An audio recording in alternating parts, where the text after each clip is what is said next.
गोपिका जीवनस्मरणं गोविन्द गोविन्द सद्गुरु विठ्ठलदास महाराज की जय.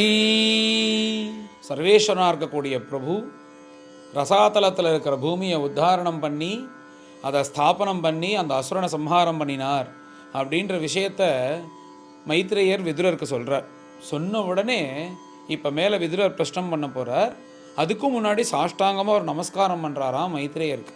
இந்த வராக அவதாரத்தை சொன்னேலே, எப்பேற்பட்ட மூர்த்தி, எப்படி ஒரு ஸ்தாபனம் பண்ணியிருக்காரு அந்த பூமியை, அதை நீங்கள் சொன்னேல் பரம சந்தோஷம். ஆனாலும் கூட அது நடுப்புற ஒரு அசுரனை வந்து சம்ஹாரம் பண்ணிட்டு பிரபு கொண்டு வந்து இந்த பூமியை ஸ்தாபனம் பண்ணினார்னு சொல்கிறேலே, அவன் வந்து மகா அசுரனாக கேள்விப்பட்டிருக்கேன். அவங்க கூட பிரபு ரொம்ப கஷ்டப்பட்டு சண்டை போட்டு அதுக்கப்புறம் கொண்டு வந்தால் ஸ்தாபனம் பண்ணினார். அவங்க கூட சண்டையும் போட்டுண்டு இந்த பூமியும் காப்பாற்றிண்டு இப்படி கொண்டு வந்து ஸ்தாபனம் பண்ணினார்னு நான் கேள்விப்பட்டிருக்கேன். அப்பேற்பட்ட இந்த ஹிரண்யாக்ஷனை சம்ஹாரம் பண்ணின இந்த கதையை நீங்கள் சுருக்கமாக சொல்லக்கூடாது, நீங்கள் இதை விஸ்தாரமாக சொல்லணும் அப்படின்னு சொல்லிட்டு திரும்பவும் மைத்ரேயர்கிட்ட விதுரர் பிரார்த்தனை பண்ணி கேட்குறார். அந்த விதுரர் கேட்ட கேள்விக்கு மைத்ரேயர் பதில் சொல்கிறாராம். நீ இப்போ இந்த கேள்வி கேட்டேனப்பா, இதே மாதிரி தான் தேவர்கள் முன்னாடி பிரம்மதேவன்கிட்ட கேட்டா. இப்போ தான் ஜெகத் சிருஷ்டி ஆனதை ஆரம்பிச்சிருக்கு, எல்லோரும் அங்கங்கே சிருஷ்டி பண்ணுறதுக்காக போயிருக்கா. அதுக்குள்ளே இந்த அசுரன் எங்கேருந்து உண்டானா? இப்படி ஒரு கோரமான ஒரு அசுரனை வந்து பிரபு இப்படி சம்ஹாரம் பண்ணி நம்மளுக்கு க்ஷேமத்தை கொடுத்தாரே, இது எப்படி நடந்தது அப்படின்றது போல் பிரம்மதேவன்கிட்ட தேவதைகள் கேள்வி கேட்குறா. இப்படி தேவதைகளுக்கு பிரம்மா சொல்லுவது போல் இப்போ மேலே மைத்ரேயர் விதுரருக்கு சொல்கிறார். விதுர மைத்ரேய சம்வாதமாக சுகாச்சாரியால் பரீட்சித்துக்கு சொல்கிறார். சுகாச்சாரியால் பரீட்சித்துக்கு இந்த கதையை சொல்வது போல சூதர் சௌனகாதி மகரிஷிகளுக்கு சொல்கிறார். இப்படி இந்த கதையெல்லாம் சுவாமிக்கு பிள்ளை உங்களுக்கு சொல்வது போல் என்னை வச்சுருக்கார். இது எப்படி யார் யாருக்கு எவ்வளோ சொல்கிறான்னு பாருங்க. இப்படியே சொல்லிட்டு வரார். இந்த விதுர மைத்ரேய சம்வாதமாக இருக்கக்கூடிய கதையை இப்போ மைத்ரேயர் விதுரருக்கு பதில் சொல்லும்போது இதே மாதிரி பிரம்மதேவன்கிட்ட தேவதைகள் கேட்டா அந்த கதையை உங்களுக்கு சொல்கிறேன்னு சொல்லிட்டு மேலே அந்த கதையை ஆரம்பிக்கிறார். பிரம்மதேவன் அங்கங்கே ஜெகத் சிருஷ்டி பண்ண ஆரம்பிச்சிருங்கோ அப்படின்னு சொல்லி ஆக்ஞாபிச்சதுனால இந்த ஜெகத் சிருஷ்டி ஆரம்பிச்சிருது. இப்போ ஜெகத் சிருஷ்டி ஆரம்பித்து நடந்துட்டுருக்கு. பகவானுடைய புள்ள பிரம்மா, பிரம்மாவோட புள்ள மரீச்சி, மரீச்சியோட புள்ள கஷ்யப்பர். பகவான்கிட்டேருந்து 4வது தலைமுறையாக இருக்கக்கூடிய கஷ்யப்பர். இந்த கஷ்யப்பருக்கு தக்ஷன், இந்த பிரஜாபதிகளில் ஒருத்தராக இருக்கக்கூடிய தக்ஷன் என்ன பண்ணார்னா, அவருக்கு நிறைய புத்திரிகள், அதில் 13 பெண்களை இந்த கஷ்யப்பருக்கே கல்யாணம் பண்ணி கொடுக்குறான். அதில் திதியும் அதித்தியும் ஒருத்தர். இந்த அதித்தி தான் வந்து தேவர்களுடைய அம்மா, இந்த திதி தான் அசுரர்களுடைய அம்மா. இந்த கஷ்யப்பருடைய மனைவிகளில் திதி என்றவள், அவளுடைய குழந்தைகள் தான் இந்த ஹிரண்யாக்ஷன் ஹிரண்யகசிபு. இந்த ஹிரண்யாக்ஷன் ஹிரண்யகசிபு எப்படி பிறந்தான்னு அந்த கதையை ஆரம்பிக்கிறார். இந்த மாதிரி கஷ்யப்பர் வந்து பிரம்ம ரிஷி அப்படி ஜொலிச்சுருக்காராம் அக்னிஹோத்திர சாலையில். சாயந்தரம் அக்னிஹோத்திரம் பண்ணிட்டு இப்படி உக்காண்டிருக்காராம் அந்த இடத்துல. அப்படி இருந்துட்டு இருக்கும்போது உடனே அங்கேருந்து திதி வராளாம். திதி வந்து காம மோகிதையாக அந்த கஷ்யப்பர்கிட்ட வந்து இந்த க்ஷணம் வந்து எனக்கு புத்திரன் வேணும், வாங்கோ மேலே அப்படின்னு கூப்பிட்றாளாம். உடனே அந்த கஷ்யப்பர் சொல்கிறார், அம்மா அதுக்குன்னு ஒரு காலம் உண்டு. இப்போ நாம் இருக்கிறதோ உயர்ந்த கிரகஸ்தாசிரமம். இந்த கிரகஸ்தாசிரமத்தில் இருந்துட்டு தப்பு எதுவும் பண்ணக்கூடாதுமா. இந்த கிரகஸ்தாசிரமம் தான் உயர்ந்தது. ஏன்னா இந்த கிரகஸ்தாசிரமத்தில் இருந்துட்டு இந்த கிரகஸ்தாசிரமத்தினுடைய பொறுப்பு என்னென்னா பிரம்மச்சரிகளுக்கும் காப்பாற்றணும், வானப்பிரஸ்தாலையும் காப்பாற்றணும், அடுத்தது சன்னியாச மார்க்க இருக்கவாளுக்கும் பிக்ஷை போடணும். அப்பேற்பட்ட பாக்கியம் நம்மளுக்கு கிடைக்கிறது. அதனால் இந்த மாதிரி காரியங்கள்லாம் கண்ட நேரத்தில் பண்ணக்கூடாது. அப்பேற்பட்ட பாக்கியத்தை பிரபு நம்மளுக்கு கொடுத்துருக்கார். இந்த கிரகஸ்தாசிரமத்தில் அதுக்குன்னு ஒரு காலம் இருக்குமா, அந்தந்த காலத்தை தான் அதை பண்ணும். இது வந்து சந்தியா காலம். சந்தியா காலத்தில் என்ன பண்ணணும்னா அவரவர்கள் பூஜை புனஸ்காரம் பாராயணம் பகவத் பஜனம்னு மனசு பகவானுடைய திருவடியில் தான் வச்சுக்கணும் இந்த சந்தியா காலத்தில். அதுக்கும் மேலே இந்த சந்தியா காலத்தினுடைய விசேஷம் என்னென்னா, பரமேஸ்வரன் அவருடைய பூதகணங்களோடு சேர்ந்து ரிஷபாரூடராக கிளம்பி இந்த உலகத்தை முழுக்க சஞ்சாரம் பண்ணிட்டு வருவார்மா. அந்த சமயத்தில் இந்த மாதிரி காரியங்கள்லாம் வச்சுக்கக்கூடாது. நீ பரமேஸ்வரன்னா ஏதோ அமங்கலம்னு நினச்சிடாத. பொதுவாக ஒருத்தன் வந்து தான் உயர்ந்தவனாக இருக்கணும்னா உலகத்தில் என்ன பண்ணுவான், அது வந்து நல்ல நல்ல வஸ்திரங்களை போட்டுக்கிறது, நல்ல ஆபரணங்களை போட்டுக்கிறது, நல்ல சென்ட் அடிச்சுக்கிறது, நல்ல ஒரு பெரிய வாகனத்தில் வருது, நல்ல வீட்டில் தங்குறது, இப்படிலாம் இருந்தால் தான் அவன் உயர்ந்தவன்னு உலகத்துக்கு காண்பிக்க முடியும். ஆனால் இவைகள் எதையுமே உபயோகப்படுத்தாமல் வந்து கூட்ட எடுக்கிறதோ, உடம்புல பூசிக்கிறதோ, வந்து ஸ்மசானத்தில் இருக்கிற அந்த விபூதி கூட இருக்கிறதோ, பூதப்பேத பிரசாசங்கள், உடம்பு முழுக்க பாம்பு, இப்படி கூட இருக்கிறது முழுக்க ஒரு அசிவமாக இருக்கக்கூடிய ஒரு வஸ்துக்களை வச்சுண்டு பரமசிவமாக இருக்கக்கூடிய பிரபு, அந்த பிரபு வர சமயம், அதனால் வந்து எந்த பிரபுவனுடைய ஆக்ஞையினாலும் அவரை ஆசிரயித்து எங்களுடைய பிதாமகாலாக இருக்கக்கூடிய பிரம்மதேவர் கூட இந்த உலகத்தை சிருஷ்டி பண்ணுறாரோ அப்பேற்பட்ட பிரபு சஞ்சாரம் பண்ணிட்டுருக்கிற சமயம் இந்த சாயங்காலம். இந்த சமயத்தில் இதெல்லாம் வச்சுக்கக்கூடாது, அதுக்குன்னு ஒரு காலம் இருக்குது. அந்தந்த காலத்தில் கொஞ்சம் நல்ல நேரத்தில் மாத்திரம் நாம் இந்த மாதிரி விஷயங்கள்லாம் பண்ணினோம்னா நன்கு உலகத்துக்கு உபயோகப்படுவது போல நன்கு சத்புத்திரர்கள் பிறப்பார்கள் அப்படின்னு பலவிதமாக அந்த திதிக்கு உபதேசம் பண்ணுறார். இத்தனை உபதேசம் பண்ணியும் கேட்காம அந்த திதி அந்த அக்னிஹோத்திர சாலையில் அக்னிஹோத்திரம் பண்ணிட்டு இருக்கிற அந்த கஷ்யப்பருடைய மேவேஷ்டி பிடிச்சி இழுக்கிறாளாம் காமனையோட. இதுக்கும் மேலே இவளை வந்து நம்ம எவ்வளோ சொன்னாலும் கேட்க மாட்டேங்கிறா அப்படின்றதுனால இந்த கிரகஸ்தனுடைய தர்மம் மனைவியினுடைய ஆசையை பூர்த்தி பண்ணி வைக்கணுன்றதுனால மேலே அவர் ஆச்சமனம் பண்ணிட்டு எழுந்து போனார். அந்த திதியை சந்தோஷப்படுத்தினார். அவருடைய தபஸு என்ன ஆச்சரியம்னா அடுத்த க்ஷணமே அவள் கர்ப்பமாயிட்டா. கர்ப்பம் ஆனதுக்கு அப்புறம் தான் அது வந்து உணர்ந்தா, ஆஹாஹா நம்ம வந்து இந்த சமயத்தில் ஒரு புருஷ சங்கமம் வச்சுட்டமே, மேலே கர்ப்பம் வேற உண்டாயிடுதே, பரமேஸ்வரன் வேற சஞ்சாரம் பண்ணிட்டு இருக்கிற சமயமாக இருக்கே, இந்த பரமேஸ்வரனால் இந்த குழந்தைகளுக்கு எந்த ஆபத்தும் வராமல் இருக்கணுமே அப்படின்றதுக்காக தன்னுடைய நாதனாக இருக்கக்கூடிய கஷ்யப்பருடைய திருவடியை பிடிச்சிட்டு கெஞ்ச ஆரம்பிச்சிட்டா. இந்த பரமேஸ்வரனால் என் குழந்தைகளுக்கு எந்த ஆபத்தும் வரக்கூடாது அப்படின்னு கெஞ்சின உடனே மேலே கஷ்யப்பர் பேசுகிறார். ரொம்ப கோபத்துடன் திதியை பார்த்து சபிக்கிறது போல பேசுகிறாராம் கஷ்யப்பர். இவ்வளோ சொல்லி நான் நீ கேட்கலையோன்னோ, எவ்வளோ சொல்லி கொடுத்தேன் இந்த மாதிரி பண்ணக்கூடாது, அதுக்குன்னு ஒரு காலம் இருக்குது, சமயம் இருக்குது, அது நீ கேட்காம பண்ணியோன்னோ, அதனால் உன் வயத்தில் பிறக்க போகிறவன் வந்து மகா அசத்தாக 2 அசத்து பிறக்க போகிறான், இந்த உலகத்தையே கதற பண்ண போகிறான், பிராமணர்களை ஹிம்சிக்க போகிறான், பசுக்களை ஹிம்சிக்க போகிறான், பிராணிகளை ஹிம்சிக்க போகிறான், எல்லோரையும் வந்து ஹிம்சிக்க போகிற ஒரு 2 புத்திரர்கள் மகா அசத்தாக பிறக்க போகிறார்கள். இவாளுடைய அந்த துஷ்டத்தனமும் அதர்மத்தையும் தாங்க முடியாமல் இவனை சம்ஹாரம் பண்ணணுன்ற மகாவிஷ்ணுவே சம்ஹாரம் வந்து இவா 2 பேரையும் சம்ஹாரம் பண்ண போறார் அப்படின்னு இந்த 2 குழந்தைகளை பத்தி திதி கிட்ட சொல்றார். இப்படி சொன்ன உடனே திதிக்கு கைகாலெல்லாம் நடுங்கிறது. ஆனாலும் உள்ளுக்குள்ள ஒரு சந்தோஷப்படுறாளாம். ஏன்னா பகவான் கையால் வதம் அடைகிறார்களே அப்படின்னு. இப்போ உள்ளுக்குள்ள என்ன சந்தோஷப்படுறான்னா, ஒரு சொல்லும்போதே என்ன சொல்கிறார், பிராமணர்கள் ரிஷிகள் பாகவதால் இவா எல்லாரையும் போய் ஹிம்சை பண்ண போகிறான்னு உடனே பிராமண சாபம் மாத்திரம் அந்த குழந்தைகளுக்கு வந்து அது வந்திருந்ததுன்னா அவனை ஒண்டி பாதிக்காதான், அது வந்து அந்த அந்த குடும்பத்தில் பிறக்கிறவா எல்லோருக்கும் தொடர்ந்து இந்த பிராமண சாபம் வந்துட்டே இருக்குமா. அதனால் இவ என்ன பயப்படுறான்னா, இந்த பிராமணர்களுக்கு ஹிம்சை பண்ணி அவர்கள் சாபம் கொடுத்து என் குழந்தைகள் காலமாறாருன்னு நீங்கள் சொல்லாமல் என் குழந்தைகளை கொலை பண்ணுறதுக்கு சாட்சாத் வைகுண்டவாசியே வந்து சம்ஹாரம் பண்ண போகிறார், வதம் பண்ண போறாருன்றது எனக்கு ரொம்ப சந்தோஷமாக இருக்குது, நான் மேலே தப்பு பண்ணிட்டேன், என்னை மன்னிச்சுக்கணும் அப்படின்னு சொல்லிட்டு இந்த பశ్చాத்தாபம் பட்டு பேசின உடனே மேலே கஷ்யப்பர் சொல்கிறாராம், இந்த 2 பேர் வந்து அசத்தா பிறந்தாலும் உனக்கு பேரன் ஒருத்தன் பிறக்க போகிறான், பரம பாகவதோத்தமன். எந்த 2 பேர்னால இந்த உலகமே கஷ்டப்பட்டு கதறிக்கொண்டு எல்லோரும் பயந்துட்டு இருந்தாலோ உன் பேரன்னால அத்தனை பேரும் எவ்வளோ கஷ்டத்தை அனுபவிச்சாலோ அதை விட பல மடங்கு சௌக்கியமாக ஆனந்தமாக இருக்க போகிறார்கள். அப்பேற்பட்ட உத்தம குணவானா கல்யாண குணங்களோட உனக்கு ஒரு பேரன் பிறக்க போகிறான், பிரகலாதன் பிறக்க போகிறான். அவன் பிறந்ததுக்கப்புறம் எல்லோரும் பரம ஆனந்தத்தோடு இந்த உலகத்தில் வாழ்ந்துட்டுருப்பார்கள். அதுக்கும் மேலே எல்லோருக்கும் ஹரிபக்தியை சொல்லி கொடுத்து இந்த உலகத்தையே பரம பாவனமாக்கி ஹரிபக்தியை சொல்லி கொடுத்து கடைசியாக அந்த பிரகலாதனும் போய் பகவானுடைய திருவடி அடைவான் அப்படின்னு சொன்ன உடனே இப்போ திதிக்கு பரம சந்தோஷம். என்னென்னா தன்னுடைய குழந்தைகளை வதம் பண்ணுறதுக்கும் பகவான் வந்து வதம் பண்ணிடுவார், தனக்கு இப்படி பரம பாகவதோத்தமனாக இருக்கக்கூடிய பேரன் பிறக்க போகிறானே அப்படின்னு சந்தோஷப்பட்டாள். அப்படின்றதோட இந்த 14வது அத்தியாயமானது பூர்த்தியாகிறது. மேலே எல்லோரும் கலந்து பாராயணம் பண்ணுவோம். अथ 14. श्रीशुक उवाच निशम्य कौशारविनोपवर्णितां हरेः कथां कारणसूकरात्मनः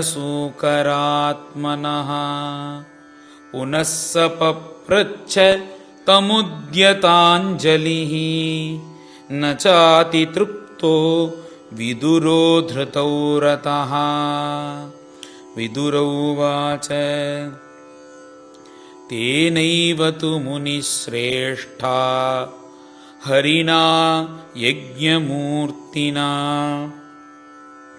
आदिदैत्यो हिरण्याक्षः हत इति अनुशुश्रुमा तस्य च उद्धरतः क्षोणीं स्वदंष्ट्राग्रेण लीलया दैत्यराजस्य च ब्रह्मन् कस्माद्धेतोः अभून्मृधः। मैत्रेय उवाच साधुवीरत्वया पृष्टम् अवतारकथां हरेः यत्त्वं पृच्छसि मर्त्यानां मृत्युपाशविशातनीं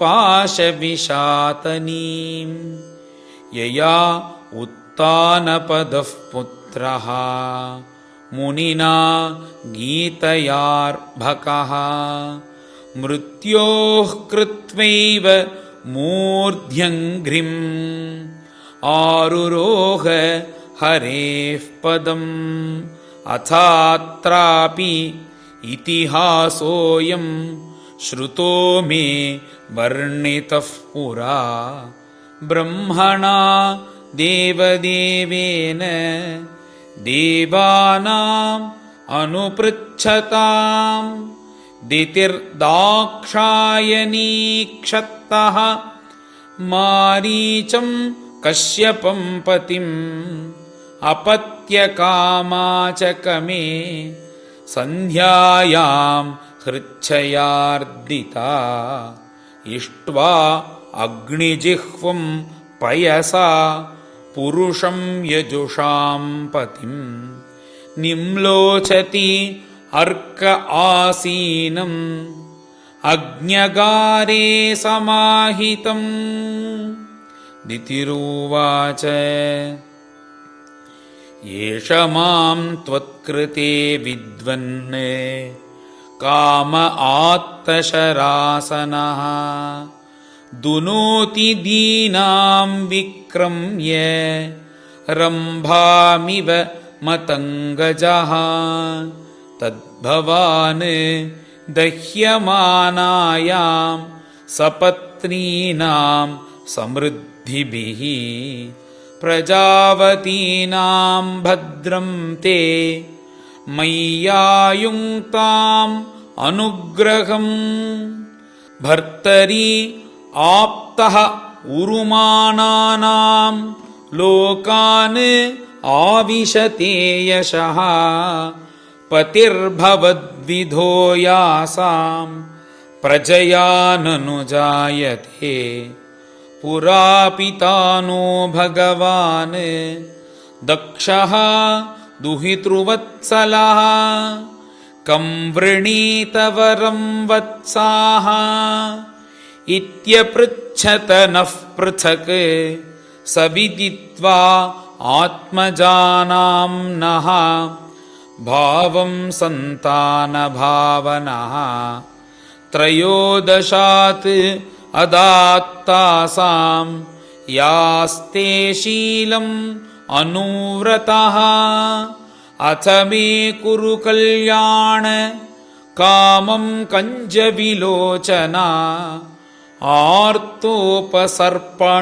भूमन् अमोघं हि महीयसी इति तां वीरमारीचः कृपणां बहुभाषिणीं प्रत्याहानुनयन्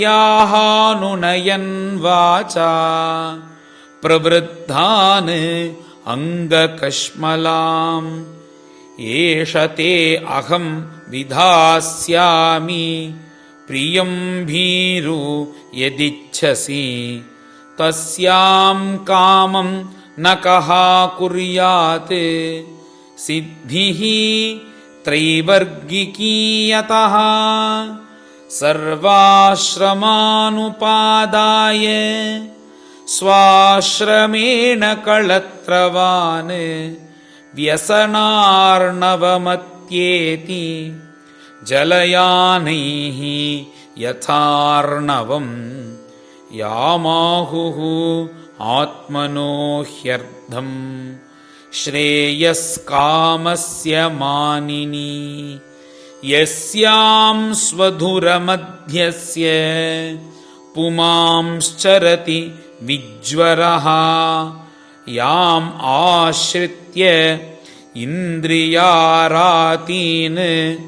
दुर्जयान् इतराश्रमैः वयं जयेम हेलाभिः दस्यून् दुर्गपतिर्यथा न वयं प्रभवस्तां त्वाम् अनुकर्तुं गृहेश्वरी अप्यायुषा वा कात्स्न्येन ये चान्ये गुणगृध्नवः अथापि काममेतं ते प्रजात्यै करवाण्यलम् यथा मां नातिवोचन्ति मुहूर्तं प्रतिपालय एषा घोरतमा वेला घोराणां घोरदर्शना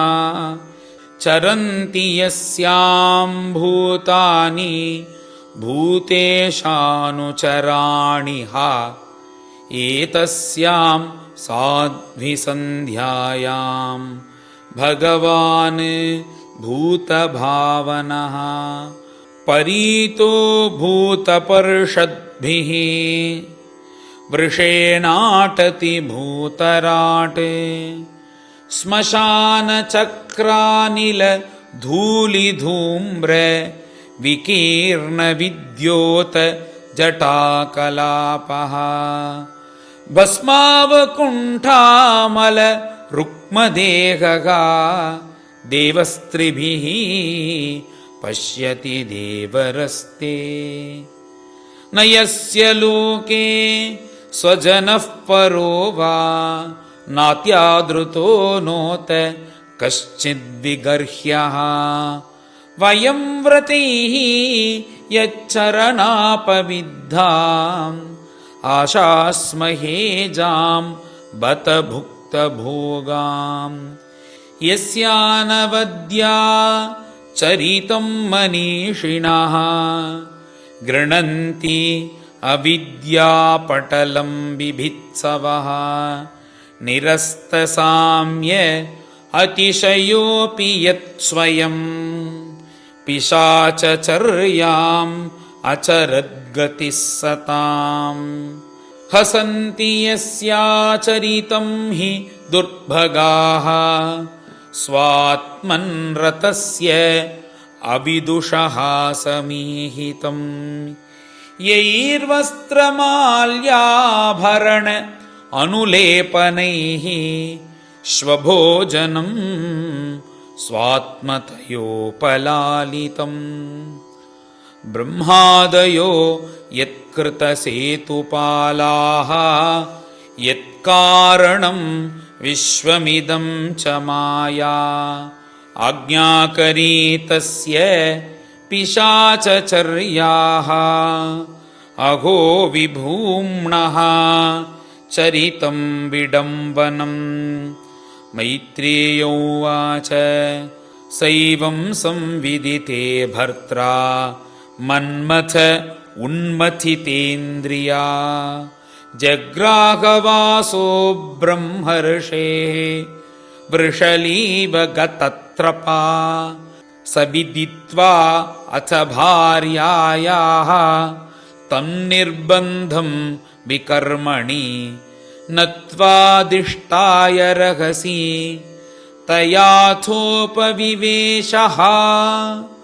अथोपस्पृश्य सलिलं प्राणान् आयम्यवाग्यतः ध्यायं जजापविरजं ब्रह्मज्योतिः सनातनं दितिस्तु व्रीडिता तेन कर्मावद्येन भारत उपसंगम्य विप्रऋषिम् अधोमुखी अभ्यभाषत दितिरुवाच मामे गर्भमिमं ब्रह्मन् भूतानां ऋषभोऽवधीत् रुद्रः पतिर्हि भूतानां यस्याकरवमंहसम् नमो रुद्राय महते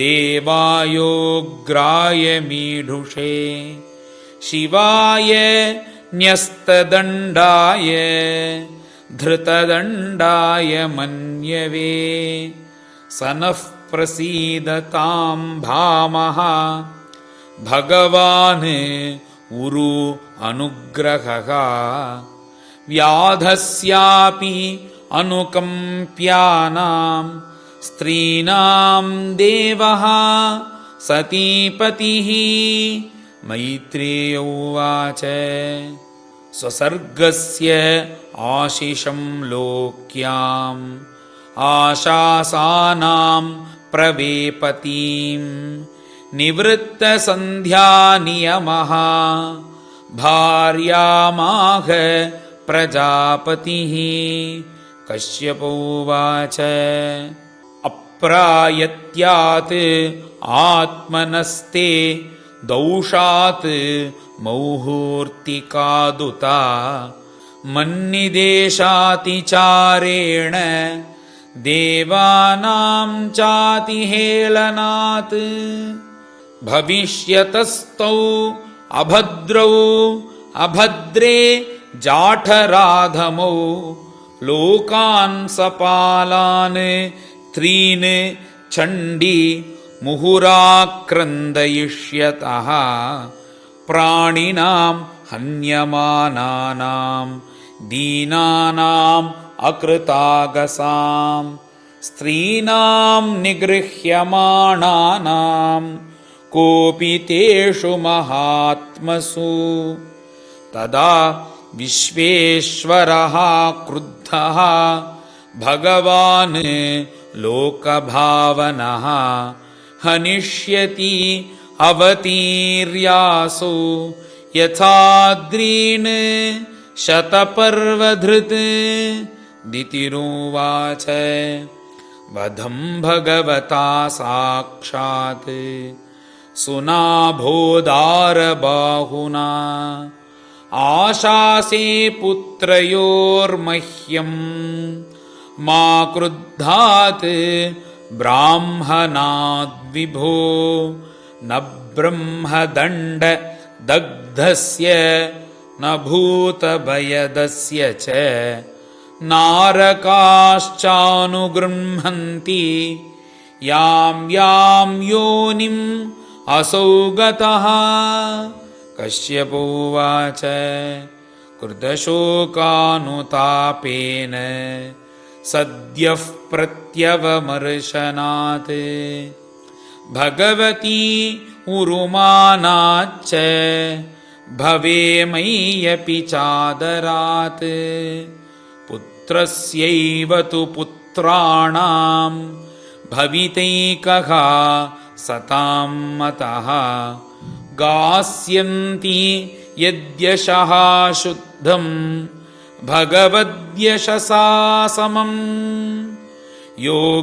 योगैर्हेमेव दुर्वर्णं भावयिष्यन्ति साधवः निर्वैरादिभिः आत्मानं यच्छीलम् अनुवर्तितुं यत्प्रसादात् इदं विश्वं प्रसीदति यदात्मकम् सस्वदृक् भगवान् यस्य तोष्यते अनन्ययादृशा स वै महाभागवतो महात्मा महानुभावो महतां महिष्ठः प्रवृद्धभक्त्या ह्यनुभाविताशये निवेश्य वैकुण्ठमिमं विहास्यति अलम्पटः